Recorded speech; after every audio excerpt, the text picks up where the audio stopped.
ګران دوستان السلام علیکم ورحمت الله وبرکاتو. خدای تعالی دې چې روغ جوړ او سا جامې کوم پرتن می ملګرو نن ورځ راځو د مارکیټ اړوند اپډیټ در سره شریک کوم. که چیرته جګړه تمام کوي نو بیت کوین تر کومو قیمتونو پورې راغورځېدلی شي او همدارنګه په راتلونکي کې د بیت کوین تحلیل څه شی ده، په کوم ځایونو کې د خرید لپاره ښه زمینه زموږ لپاره برابرېدلی شي تر څو خرید وکړو او بیرته چې کله قیمتونه پورته شي خرڅ کړو. دغه ټول معلومات همدغه ویډیو کې در سره شریک کوم. ویډیو ته پای پورې راسره وګورئ. راځو ملګرو ویډیو پیلو.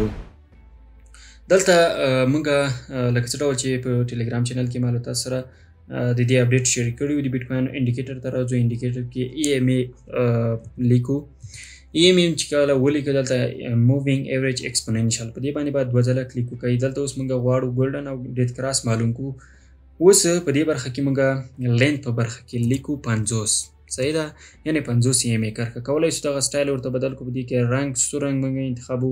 بیرته انفوټ ته راځو، بیا اوکې باندې کلیک کوو او په دې برخه کې EMA لینث کې موږ لیکو EMA دغه 200 کرښه اډ کوو او د دې ترڅنګ سټایل کې موږ رنګ یا تاسو بدلولی شئ او یا که غواړئ مې بدلوئ مشکل نه لري. صحیح ده، بیرته انفوټس ته راځو، په دې کې اوکې باندې کلیک کوو. اوس که چیرته وګورو دغلته ډیت کراس پیښه رامنځته شوې ده. EMA 50 کرښه له EMA 200 کرښې څخه ښکته خواته کرش شوې ده چې دا د دې ښکارندویي کوي چې قیمتونه به راوغورځېږي.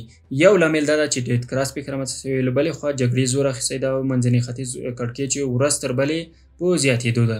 نو دغسې حالتونو کې موږ ویلی شو چې قیمتونه به نور هم راوغورځېږي، ځکه ډیت کراس پیښې څخه وروسته عموما یو د ډیت کراس پیښې په واقع کېدو سره قیمتونه یا بازار راغورځېږي او کله چې ډیت کراس پیښه واقع شي له هغه وروسته هم قیمتونه په ډاون ټرینډ کې وي. او له بلې خوا دغه سپورټ کرښه چې له ډېر وخت راهیسې د بیټ کوین لپاره یو قوي سپورټ کرښه وه، دا هم ماته شوې یا بریک شوې ده او امکانات دا دي چې دلته یو ریټیسټ رامنځته شي او یا په ښکته پورته خوا کې ریټیسټ رامنځته شي او د هغه څخه وروسته قیمتونه ښکته خواته راوغورځېږي.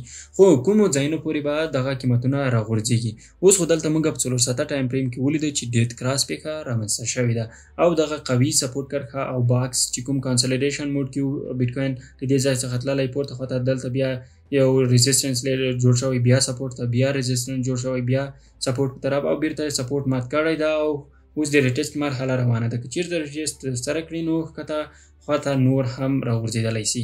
ښه ملګرو، کومو قیمتونو پورې راغورځېدلی شي؟ موږ اوس راځو دلته دغه EMA 50 کرښه له منځه وړو. ډیت کراس خو مو ولیده چې ډیت کراس پیښه رامنځته شوې. دلته اوس راځو روزانه، یعنې د یوې ورځې ټایم فریم انتخابو. د یوې ورځې ټایم فریم کې که چیرته وګورو، دلته اوس که وګورو هغه بیټ کوین کینډل پورته خواته کلوز شوی په ټوله کې، یعنې په پوره اندازه بریک نه ده رامنځته شوی. او بل دلته اوس که وګورو، دلته راځو موږ دلته یو برش راخلو تر څو دلته معلومات وکړو. ښه ملګرو، یو او همدارنګه دویم ټاپ چې دا ډبل ټاپ رامنځته شوی. عموما دغسې یو حالت دا یو بیریش حالتونه دي او کېدلی شي قیمتونه ښکته خواته راوغورځېږي که چیرته دا نیکلاین مات شي. نیکلاین یو ځل مات شوی ده، ولې اوس مهال د ریټیسټ مرحله روانه ده. که چیرته دا کینډل هم لاندې کلوز شي نو په راتلونکو ورځو کې به موږ د دغه لومړی د دغه برخې د 96 او 99 او له هغه وروسته بیا د 94 زرو کرښه وګورو. عموما که چیرته د جګړې حالت سختېږي، جګړه نور هم دوام پیدا کوي، نو موږ ویلی شو چې قیمتونه به تر دې ځایه پورې راوغورځېږي چې په دې برخه کې د 93 او 92 زرو په شاوخوا کې موږ EMA 200 کرښه د سپورټ کرښې په توګه کولی شو وټاکو. او د دې ترڅنګ موږ راځو BTC1 لیکو. BTC1 صحیح ده. BTC1 چې تاسو ولیکه دلته CMA ګیپ ګورو. BTC دا فیوچرز باندې به کلیک وکړئ. نو اوس موږ په دغه برخه کې موږ یو خالیګاه یا ګیپ لرو. دغه برخه کې اوس راځو موږ ریکټینګل را اخلو، یعنې که چیرته جګړه دوام پیدا کوي او ډیت کراس ته په کتو سره نو موږ ویلی شو چې قیمت به په لومړي سر کې له دغه 92 زره او 93 زرو ترمنځ چې کومه دغه خالیګاه ده امکانات دا دي چې تر دې ځای پورې راوغورځېږي قیمتونه. او که چیرته دلته یو سپورټ یا بینډ رامنځته نشي، امکانات دا دي چې موږ بیا ښکته قیمتونه وګورو. لومړنی ټارګټ 88,000 په شاوخوا کې، له هغه وروسته 84,000 او بیا 82,000 په شاوخوا کې به قیمتونه راغورځېدلی شي. نو زما په نظر باندې ډېر امکانات دا دي چې دغه د 90 او 92,000 په شاوخوا پورې قیمتونه راوغورځېږي او له هغه وروسته بیرته پورته خواته حرکات ترسره کړي. ولې که چېرته جګړه سختېږي بیا امکانات شته موږ ښکته قیمتونه هم وګورو او ښکته خوا کې موږ باید خرید وکړو. په دغه ځایونو کې باید خرید وکړو د 80,000 په شاوخوا کې یا 82,000 په شاوخوا کې. او یو ټارګټ دا ده چې تاسو د DCA د ستراتیژي څخه استفاده وکړئ. په لومړي ټارګټ کې موږ 91 او 92,000 په شاوخوا کې په دغه ځای کې خرید کولی شو، یعنې یا اخري تر 90,000 پورې.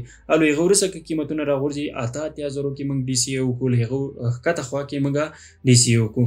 نو په راتلونکو وختونو کې ډېر اټکل شته چې دغه د ډیت کراس په واقع کېدو سره او د دې ترڅنګ دغه د منځني ختیځ جګړو پر اساس باندې موږ وویلی شو چې ښکته خواته قیمتونه راوغورځېږي. دلته یو CMA ګیپ د CMA ګیپ دا یا وروسته او یعنې یا په ځنډ او یا ژر به دغه CMA ګیپ پوره کېږي. نو امکانات ډېر شته چې تر دې ځای پورې هم قیمتونه راوغورځېږي. نو موږ بیا کولی شو په دې ځای کې خرید وکړو او بیټکوین او نور کوینونه د اوږدمهال لپاره له ځان سره واخلو. عموما کوم کوینونه هغه کوینونه چې هغه مارکیټ کیپ لوړ وي، صحیح ده.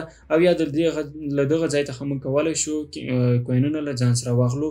شاید که چېرته جګړه ختمیږي د دې ځای څخه وروسته موږ امکانات لري چې شاید د بیټکوین قیمت تر 1,40,000 پورې لاړ شي او یا له دې هم پورته لاړ شي، چېرته جګړې حالتونه یو څه نورمال شول. نو زموږ لپاره لومړی ټارګټ هغه د 92,000 یا 90,000 په شاوخوا 93,000 په شاوخوا کې دا، او دوهم ټارګټ بیا د دغه CMA ګیفونه هم ډېر دي، خو دغه CMA ګیف ډېر ضروره او اړین ده د بیټکوین لپاره. یعنې دغه لپاره موږ اوس د 92 او له هغه وروسته بیا د 85 84 او 82 اخري ټارګټونه دي او شاید له هغه وروسته بیټکوین بیرته تر 1,40,000 پورې لاړ شي. نو دغه هغه د بیټکوین راتلونکی اپډیټ کولی شئ له دې اپډیټ څخه هم ځان خبر کړئ او د دې پر اساس باندې له ځان سره کوینونه واخلئ او د اوږدمهال لپاره یې له ځان سره وساتئ. په الله مو سپارم، ښاد او آباد اوسئ.